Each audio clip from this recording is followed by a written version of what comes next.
Hello, man down tubers, and welcome back. Let's play Shadowrun Returns with me, BlueAnkylo. We are escaping the first mission here, and we lost Monika. And Iger is not going to be happy. Iger rises from her corpse-strewn perch at your approach. From the look on her face, it's obvious that she's already sized up the situation. I knew this was going to happen. I fucking knew it. We can talk about this later. For now, we need to bug out. It's always a good idea in these situations to think about your surroundings. We just got out of a hectic situation with a bunch of security guards. We did actually hear them calling for reinforcements, so we know they are around. As much as Iger's awesome and she's killed a bunch of them, that's fine. We need to get out of here. We can talk about this later. For now, we need to bug out Iger. Tell me something I don't know. Iger slaps the side of the van. Pile in, people, and Lady Blue, when we get back to the Krus Bazaar. Yeah, we're gonna have a little talk. I'll think about it. Maybe I'll come up with a better pronunciation. Krus Bazaar? It's probably like Krutz. EU's kind of something like that. Then BASAR, I don't know. Bazaar. It might be literally Krutz Bazaar. Anyway, Krutzberg. Home to nearly 500,000 people and, until very recently, Monika Schaefer.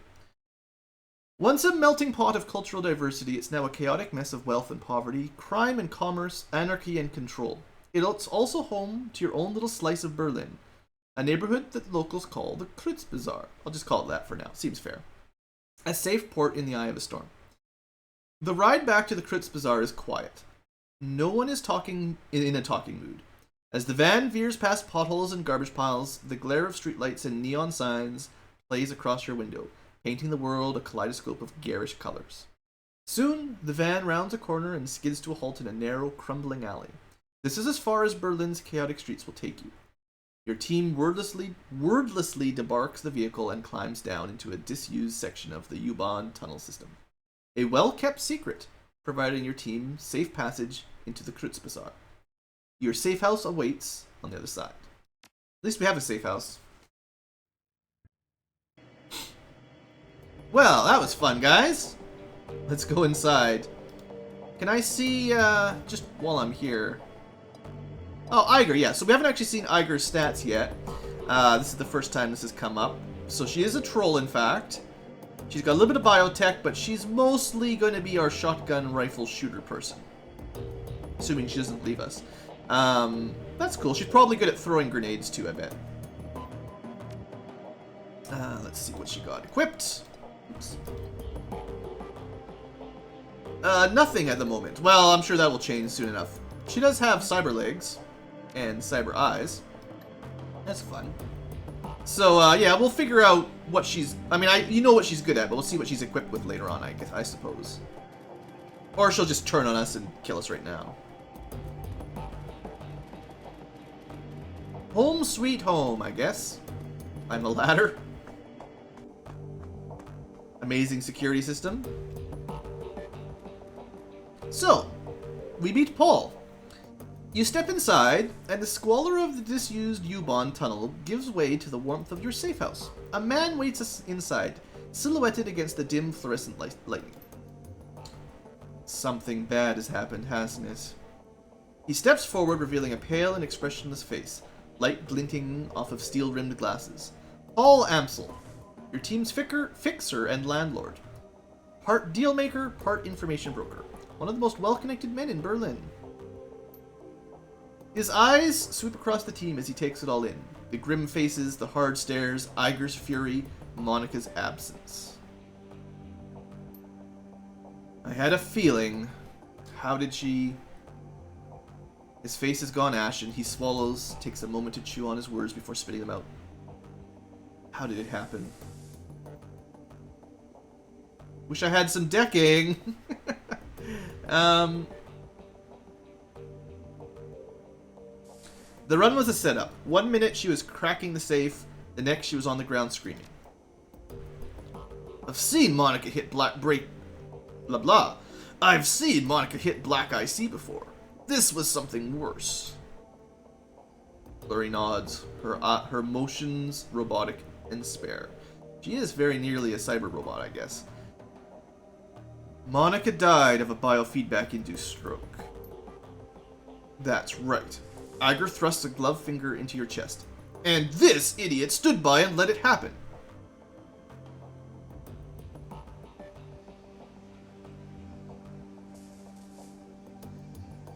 I'm not 100% sure how I want to treat Iger just yet. Obviously, she respects professionalism. Not sure an emotional response is correct.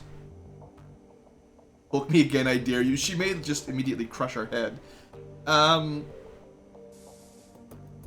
Just ignore her. I can't imagine that works. Let's go with the moderate. Brush your finger aside. That's bullshit, Iger. You weren't even in the room. No, I wasn't there, and that's exactly the problem. If I'd been in your place, Monika would still be alive, and with us. Instead, I left her with you, and now my friend is a corpse in a basement. Look, Iger, Lady Blue's right. You weren't stuck in that basement with us. You don't know how things went down. So do us all a favor and shut it down, okay? Shut it down? Language alert? Fuck that. I guess that's going to be one of the themes for this one. We have to upgrade from our PG rating to our adult rating. You just have to live with it. Iger turns to face Dietrich. She towers over him, but he stands his ground. I respect you, Dietrich. You know that. But you don't have my training. None of you have. Monika was good. She was the best, right? She was also overconfident. She treated the job like it was a game. Do that long enough and you're going to get burned. Iger turns her focus back to you. If you'd been paying attention, you'd have figured all of this out on your own by now. You'd have known that Monika needed it as much watching as much as that door. Since... Wait, what? Doors need watching? As well as our leader needed watch? You're crazy, Iger. Enough, Iger. Amsel's voice is hoarse, his expression blank. Enough. Iger pushes ahead, heedless of the interruption. Her voice remains measured, but there's fire in her eyes. How many seconds passed between Monika's first convulsion and her plug getting pulled? 4? 5? Do you know how much damage biofeedback can do to a Decker's brain in 5 seconds? I don't think it matters what we're going to say. Iger, You don't have to answer that. Of course you know. Monika died while you stood there and watched. This is all your... That is enough. Amsel's voice comes out in a roar, and his fist smashes down on the desk behind him. Iger, you and Lady Blue can have it out later, but I've had enough. We need to talk action. Our client sent you into something much bigger than he led us to believe. I want to know why. Right there with you. This was supposed to be a milk run. They never are. Payback isn't the only reason we need to find him. We saw something back there. Something we weren't supposed to see. It's fair to assume we're still in danger. Agreed. And to neutralize that danger, we need to know what we're dealing with. Let us review the events that transpired tonight. The smallest detail could be important, so hold nothing back.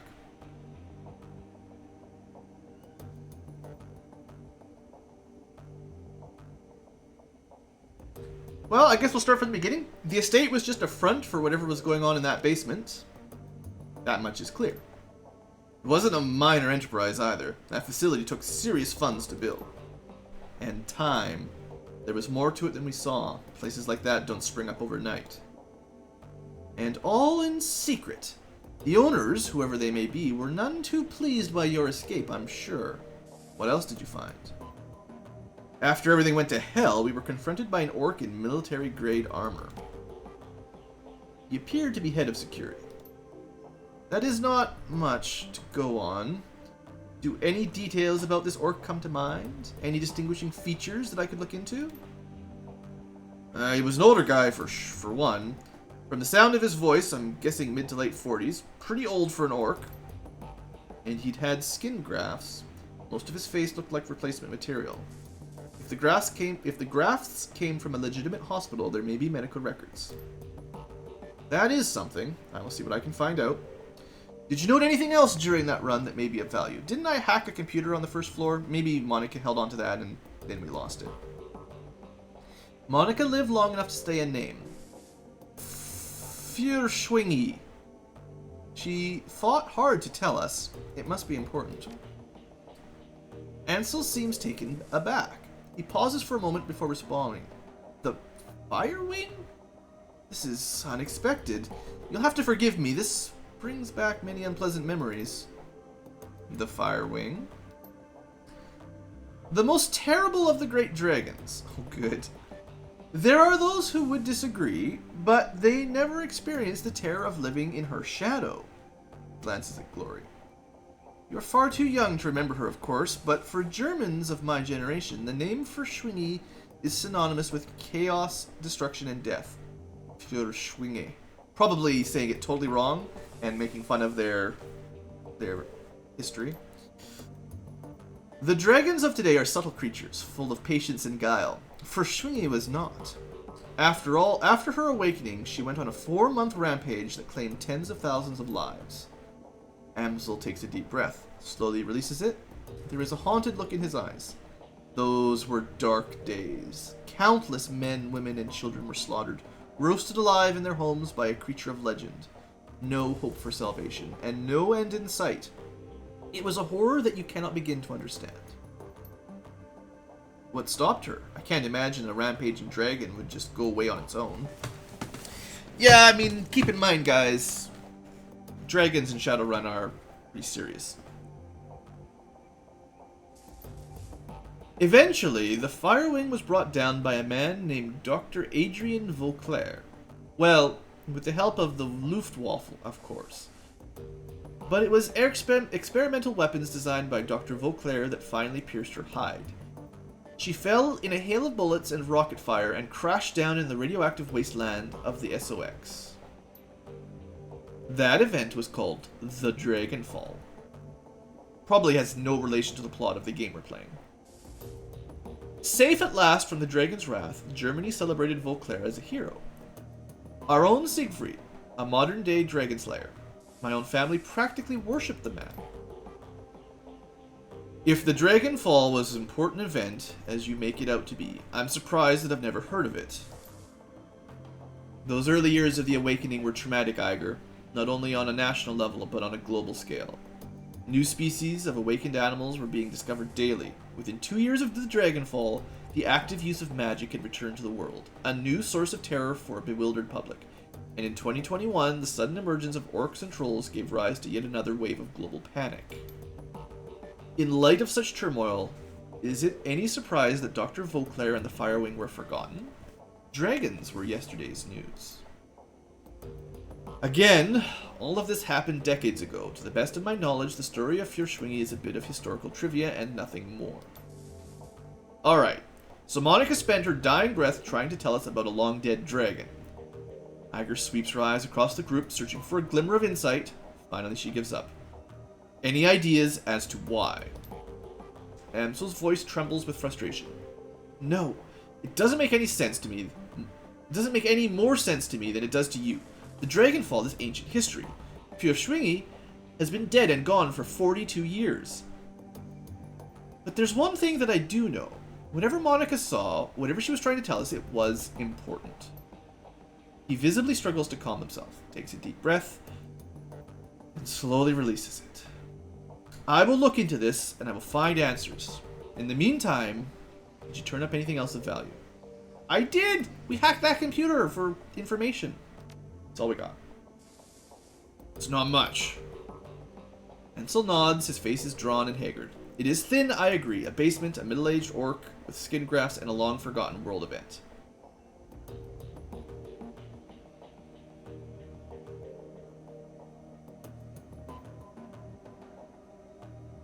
Well, yeah. I mean, I'm not sure I'm going to go accusing just yet, because Paul being our fixer is kind of our in-between. But let's just go like, wait, we're missing something. Who paid for this run? Who set us up? Ansel looks pained. I do not know his exact identity. I did not set up the run. Monika did. Nah, see, usually it would be him. I warned her. I told her not to take the job. She assured me that it would be a cakewalk.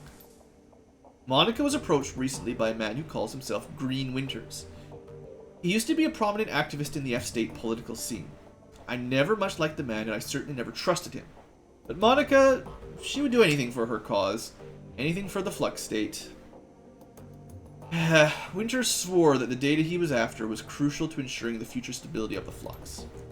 And that was all it took. Sounds like Green Winters is our best lead, then. Yes, most definitely. It is clear that Green Winters has involved us in something much larger than he led Monika to believe. When he finds out what happened on the run, he's gonna rabbit. We need to chase him down before that happens. So we need information on Green Winters, and we need it fast. There's a man here in the Kruz Bazaar, a Turk, oh good, now Turkish accents, named Altug Buragazi. Alton B. He owns a little Soykov shop just down the way called Cafe Zez. V's don't come after Zeds, people. This man is also a purveyor of information. I have done business with him from time to time. And you think he would know something about Green Winters? When I discovered Monika's renewed association with Green Winters, I contacted Altuf. I think it's actually, isn't when it's G with that, is it like PH sound, more like Altuf? I don't think it's a G sound at the very least. One of his people had been keeping tabs on Winters ever since. As I said, I did not trust the man. For good reason, it would seem. I'll talk to Altuf and see what he knows about Green Winters. Very well, tell him I sent you. I will do what I can to dig into the information that you've uncovered already, sparse though it may be. Alright. Hey, Karma, we gotta level up. Well, we've been thrown into the deep end. So let's see, what do we want to spend our points on?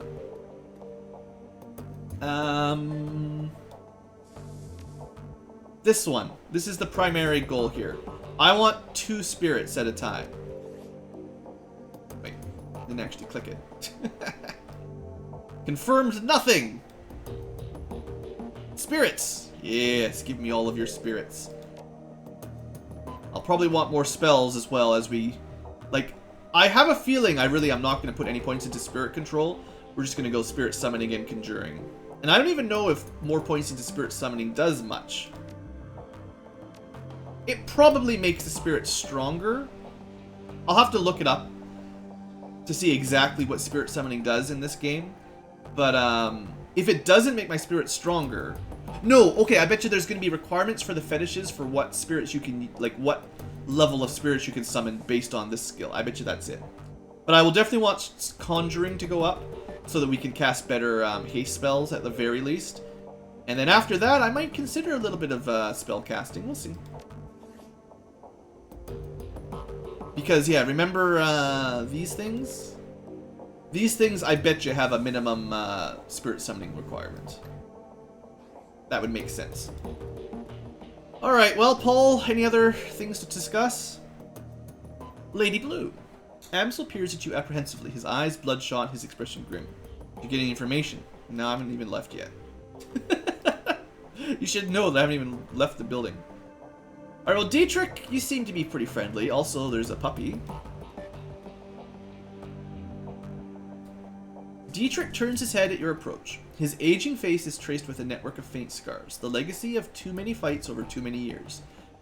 While he still retains a degree of strength and vigor, it's obvious that the shaman you see today is a shadow of his former self. Despite all of this, there is still an aura of power surrounding the man. He raises his bottle, offering it to you. Lady Blue, welcome. We've got a bottle of schnapps that needs sharing, and we've got a fallen comrade to drink to.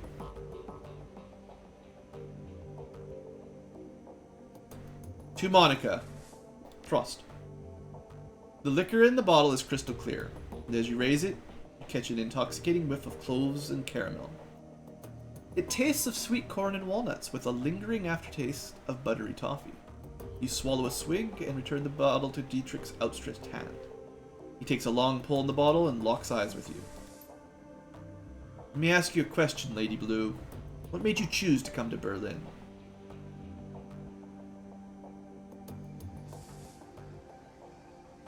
I had my reasons. Such as?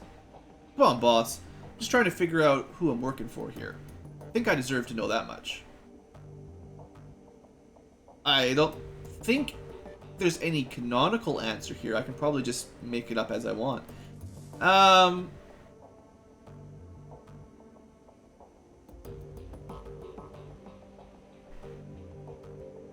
Because I haven't heard anything about my own backstory yet. It's the ways of the shadows. I just had to drop out of sight for a while. Sure enough, I think that most of the team is here to hide from something. Not me, of course. Given the choice between hiding from something and punching it smack in the nose, you know which direction I tend to lean. But most of the others? Yeah. Even Iger is hiding out from something. Really? How do you know that? Intuition. Got a nose for damaged people. Of course, I've spent most of my life running with and playing for folks who were damaged in one way or another. So that might have something to do with it. So, things got heavy back in the Ruhrplex, and you decided to bail and head to Berlin. Am I getting that right?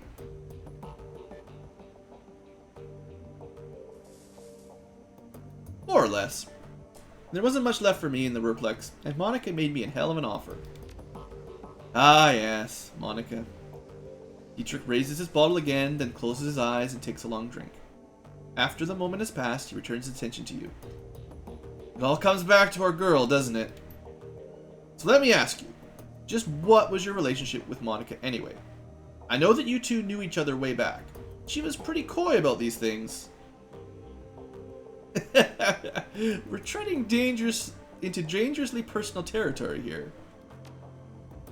Are we? Sorry about that. Never been much for boundaries. All the same, I'd like it if you'd tell me. Dietrich shrugs. I always intended to get to know Monika better, but it's too late to ask her in person.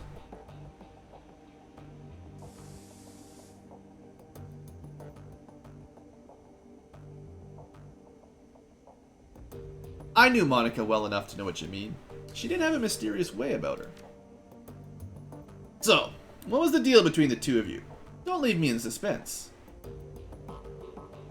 How close were we? Lovers? Good friends? Business associates? Even if we were, I wouldn't be telling him. We'll just go with we were friends. Right there with you. And privileged to say so. She was one of the best women I've ever known. Anyway, I've taken enough of your time and the bottle's almost empty. Thanks for taking the time to talk. For what it's worth, I'm happy you're here with us. Dietrich takes a final pull on the bottle and tips it forward, pouring the rest on the ground. Rest in peace, Monika. I'm gonna miss you, girl. Alright, I like Dietrich. Good start. He and I will probably get along just fine, even if we're competing shamans. Having two along probably doesn't hurt anyway with all that hasting. So, I don't think there's necessarily like a loyalty stat in this game, sort of for how tight you are with your crew, but we should have gained some with him if there was. So, let's say hello to this thing. As you approach the safe house door, a large four-legged form steps around the corner. Dante, Monika's dog, an enormous mongrel of indeterminate breed. A low whimper emerges as he enters the room, head hanging low. Oh, Dante. No one told the dog? Oh shit, Dante. Dietrich shakes his head. Don't worry, boy. We'll look after you. At the sight of Monika's dog, Amsel's eyes well up, like mine, in real life. He inhales but can't quite catch his breath. He started whimpering about an hour ago, turned into a full-blown howl, couldn't stop, kept. It's when I realized something bad had happened. Looking down into those huge brown eyes, you see intelligence and sadness. He lets out a small whine and rubs his head against you. Oh man, we got a dog that knows his master's dead. It's too much, guys. It's too much. I don't know if he needs treats right now. Let's just give him Scratch. Dante leans into you and looks up mournfully, pressing his ribs against your leg. I guess the dog is going with you, Lady Blue. I got a thing with dogs, okay? I'm good with animals. Amsel takes a ragged breath and releases it. Then a slow, melancholy smile plays across his face. Well, perhaps a part of Monika lives on in Dante. Return to the safe house when you're finished with Altuf Meinfreuden. Okay, stop adding German. This is going to get really difficult.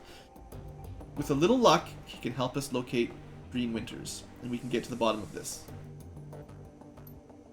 He stares at the floor. And now I think we should all take a moment. For Monika. Oh, he's gonna follow me around. Aw, Dante. Are you like have a stat? Yes! Puppy! Oh, we'll just bring him. I mean, he's not particularly tough. And he doesn't have any weapons. We can mount like a back-mounted laser machine gun or something there, and give him some razor claws and some laser eyes, and maybe give him like a samurai sword tail. Cyber tail. Alright, puppy. I'm just gonna have to chrome you up a bit. Oh, do I have to talk to Iger? Okay, so we got our stash. We don't really have anything right now, but it's good to know where that is for later. I don't know if I want to talk to her right now. I'm worried. Doesn't appear to be anything in here. Just sort of beds and place to hang out. Kind of an office here. Bit of a living room. Got a bathroom. I'd rather talk to Glory first. Glory is beautiful. In a waifish sort of way. Her features are almost elvish in their delicacy, but there's something cold about her that you find slightly unsettling. What's more unsettling is her crone. Glory is rocking a heavy loadout of cyberware from head to toe. She looks to be composed more of plastic and metal than she is of skin and bone.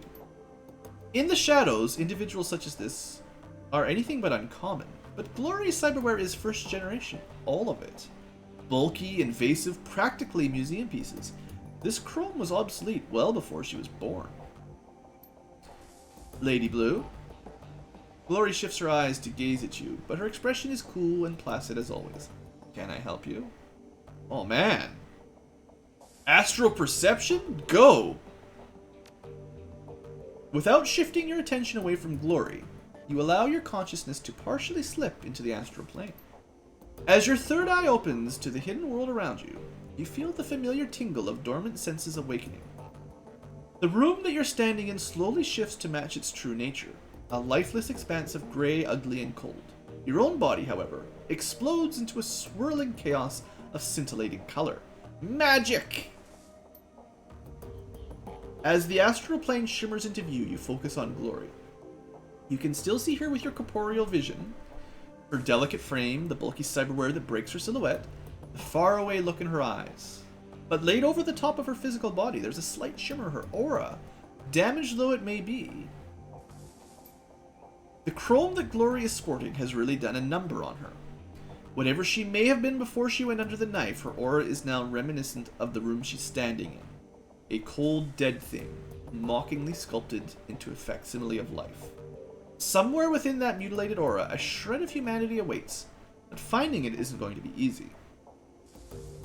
She must not have much essence, is what they're telling us. Suddenly, Glory's body language changes. The look on her face is somewhere between suspicion and alarm. Got something in my teeth? Staring. With an aura that this shredded by cyberware and surgery, it's going to take a minute to gather any useful information. I'm willing to risk it.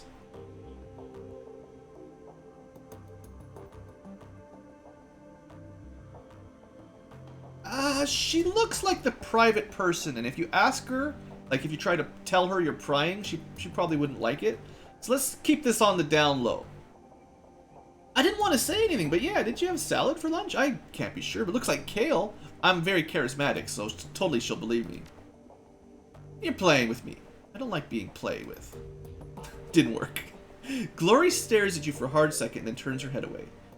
With a quick bird-like movement, she thrusts a finger into her mouth and rubs her teeth vigorously. or she fell for it. Did I get it?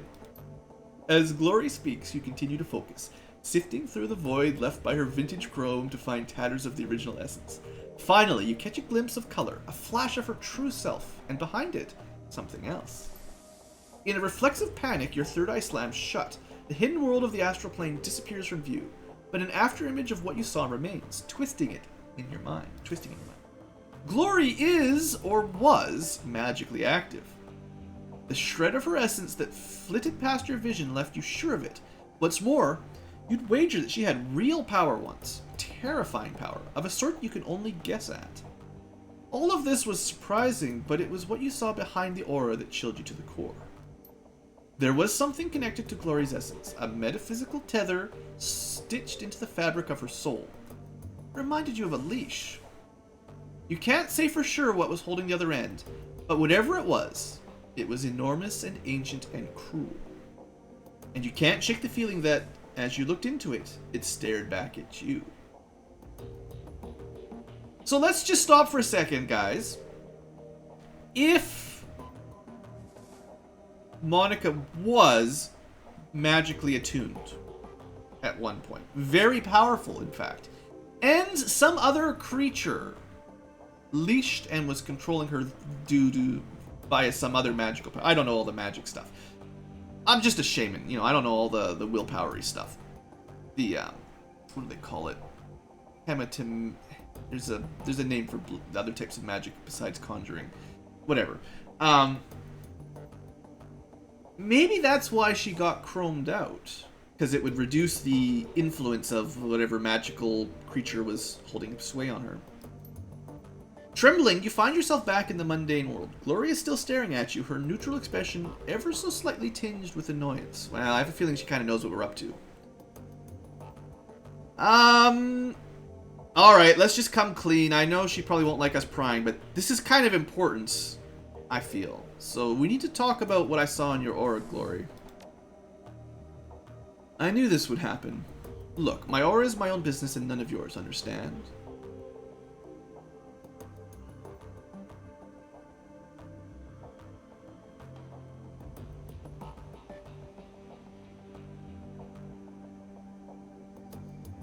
I'm not sure I can help her, to be fully honest. I would be willing to try.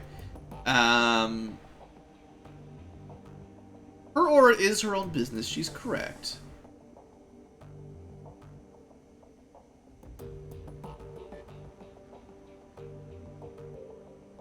She is part of my team, though. Okay, we're gonna go like this. Wrong. What I saw in your aura looked dangerous, both to you and to me. This makes it my business. I'm taking responsibility for my team. You don't know the half of it, but it isn't dangerous to you anymore. I fixed it, understand? She gestures at the antique cyberware that riddles her body. Yeah. It's mostly gone now. The only person it can hurt is me, and only if I let it. So drop it, okay? Confirms my suspicion. She pauses for a moment and the hard expression on her face softens. Look, I understand you're trying to help me, and I appreciate it. I do. But I'm not ready to talk about this yet. Maybe when we know each other a bit better, okay? Until then, just give me my space. That's fair.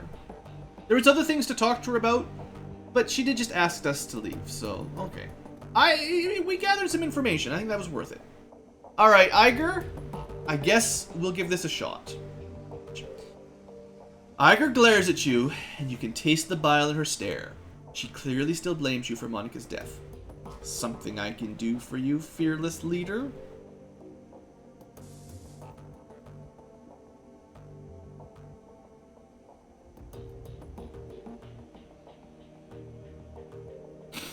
Let's play it hard.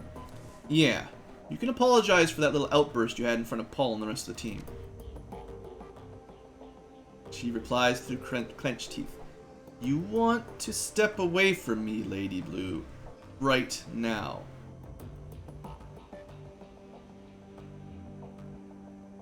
I'm not sure.